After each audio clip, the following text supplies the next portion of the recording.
اعوذ باللہ من الشیطان الرجیم، بسم اللہ الرحمن الرحیم۔ الحمد للہ رب العالمین والصلاة والسلام علی سید المرسلین وخاتم النبیین، اما بعد۔ صحیح بخاری، باب کتاب الطعامات، حدیث نمبر 5425، اردو ترجمہ۔ ہم سے قنیبہ بن سعید نے بیان کیا،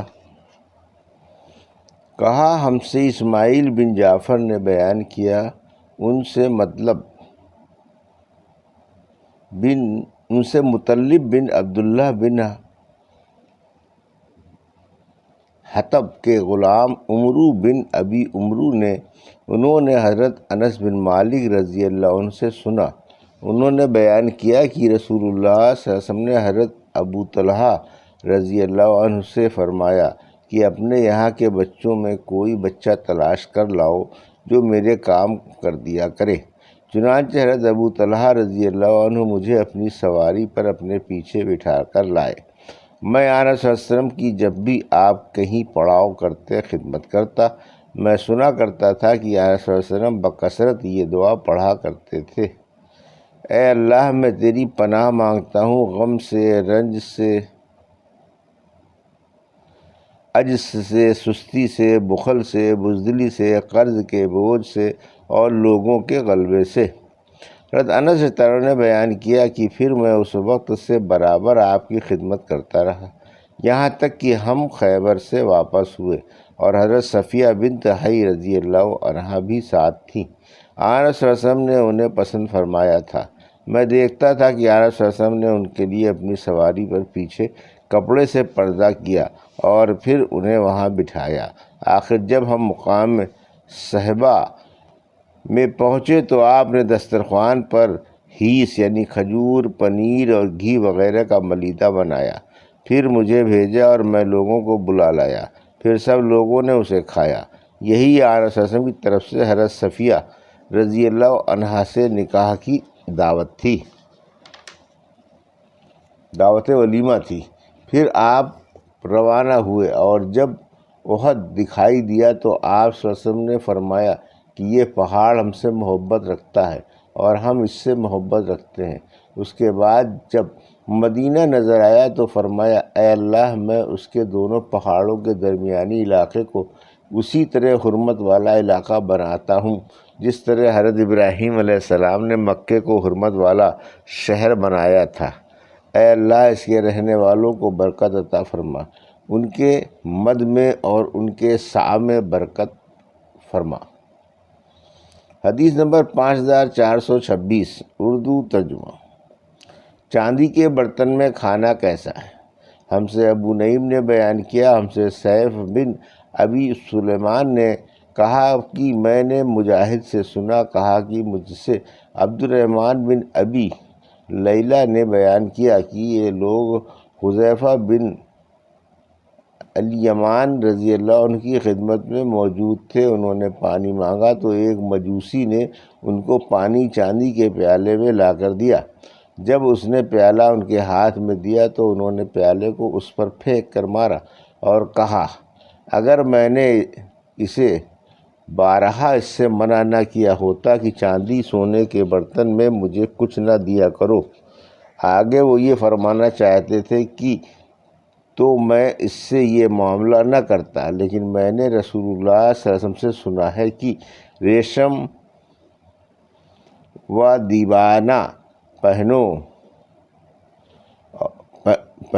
اور نہ ریشم و دیبا نہ پہنو اور نہ سونے چاندی کے برتن میں کچھ پیو اور نہ ان کی پلیٹوں میں کچھ کھاؤ، کیونکہ یہ چیزیں ان کفار کے لیے دنیا میں اور ہمارے لیے آخرت میں ہیں۔ حدیث نمبر 5427، اردو ترجمہ۔ کھانے کا بیان۔ ہم سے قنیبہ نے بیان کیا، انہوں نے کہا ہم سے ابو عوانہ نے بیان کیا، ان سے قتادہ نے بیان کیا، ان سے حضرت انس رضی اللہ عنہ نے بیان کیا اور ان سے حضرت ابو موسیٰ اشعری رضی اللہ عنہ نے بیان کیا کہ رسول اللہ صلی اللہ علیہ وسلم نے فرمایا: اس مومن کی مثال جو قرآن پڑھتا ہو سنگترے جیسی ہے، جس کی خوشبو پاکیزہ ہے اور مزہ بھی پاکیزہ ہے۔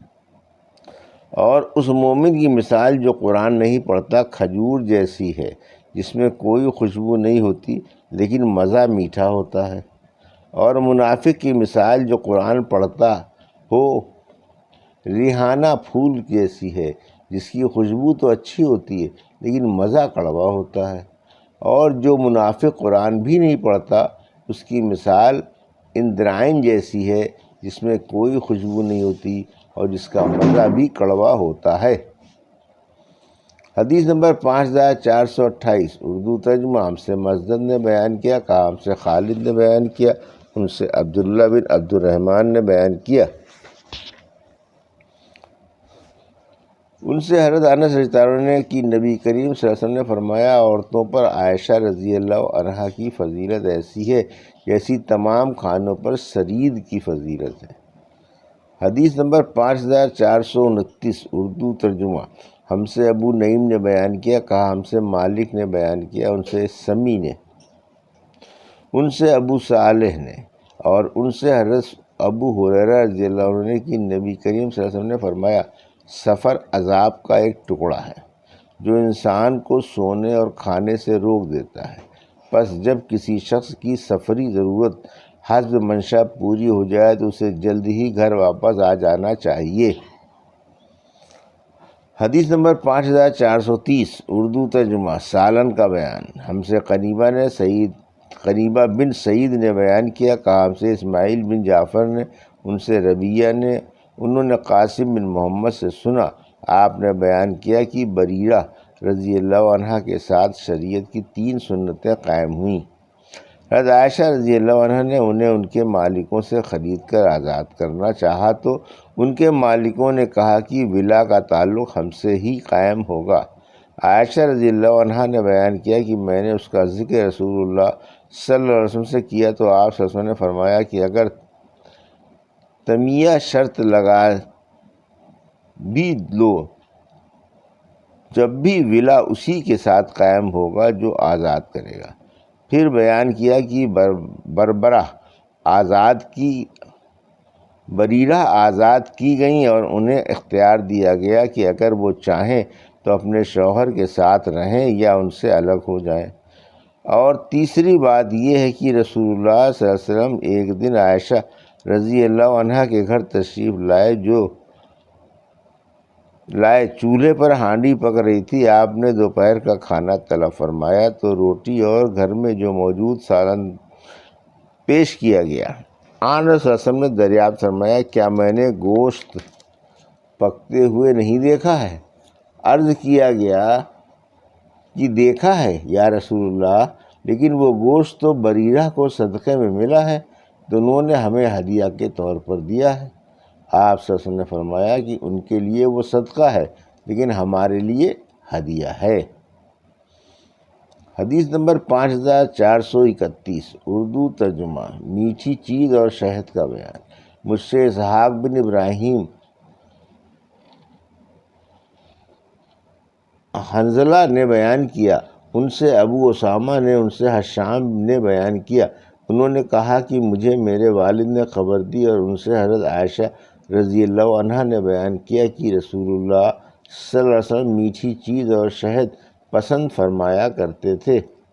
حدیث نمبر 5432 اردو ترجمہ ہم سے عبد الرحمن بن شیبہ نے بیان کیا، کہا کہ مجھے ابن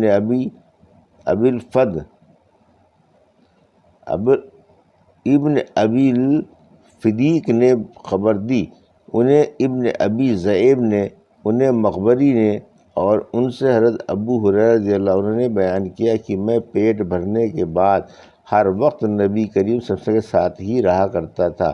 اس وقت میں روٹی نہیں کھاتا تھا، نہ ریشم پہنتا تھا، نہ فلاں اور فلانی میری خدمت کرتے تھے۔ بھوک کی شدت کی وجہ سے بعض اوقات میں اپنے پیٹ پر کنکریاں لگا لیتا اور کبھی میں کسی سے کوئی آیت پڑھنے کے لیے کہتا، حالانکہ وہ مجھے یاد ہوتی۔ مقصد صرف یہ ہوتا کہ وہ مجھے اپنے ساتھ لے جائے اور کھانا کھلا دے۔ اور مسکینوں کے لیے سب سے بہترین شخص حضرت جعفر بن ابی طالب رضی اللہ عنہ تھے۔ ہمیں اپنے گھر ساتھ لے جاتے اور جو کچھ بھی گھر میں ہوتا کھلا دیتے تھے۔ کبھی تو ایسا ہوتا کہ گھی کا ڈبہ نکال کر لاتے اور اس میں کچھ نہ ہوتا، ہم اسے پھاڑ کر اس میں جو کچھ لگا ہوتا چاٹ لیتے تھے۔ یہ تھی صحیح بخاری باب کتاب الطعامات کی حدیث نمبر 5425 سے 5432 کا اردو ترجمہ جو ابھی آپ نے سماعت فرمایا۔ اللہ سے دعا ہے کہ اللہ میں حدیثوں کی صحیح سمجھ عطا فرما اور ان پر عمل کرنے کی توفیق عطا فرما، آمین یا رب العالمین۔